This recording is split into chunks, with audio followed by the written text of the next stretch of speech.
السلام علیکم۔ حدیث فور یو کی طرف سے آج میں آپ کو رسول اللہ صلی اللہ علیہ وآلہ وسلم کا ایک بہت ہی پیارا دعا سکھاؤں گا، تو چلے شروع کرتے ہیں۔ بسم اللہ الرحمن الرحیم۔ رسول اللہ صلی اللہ علیہ وآلہ وسلم نے فرمایا، پریشانی اور غم کی دعا۔ حضرت انس بن مالک رضی اللہ تعالی عنہ سے روایت ہے کہ نبی کریم صلی اللہ علیہ وآلہ وسلم کہتے تھے، اللہم انی اعوذ بک من الہم والحزن والعجز والکسل والجبن والبخل وضلعۃ الدین وغلبۃ الرجال۔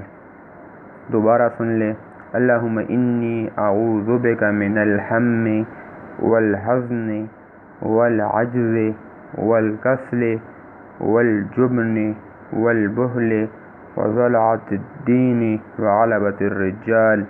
ترجمہ: اے اللہ، میں تیری پناہ مانگتا ہوں غم اور الم سے، عاجزی سے، سستی سے، بزدلی سے، بخل، قرض چڑھ جانے اور لوگوں کے غلبے سے۔ صحیح بخاری کی حدیث ہے۔ دوستو، آپ کو یہ دعا یاد کرنا ہے اور اس کا ورد کثرت سے کرنا ہے۔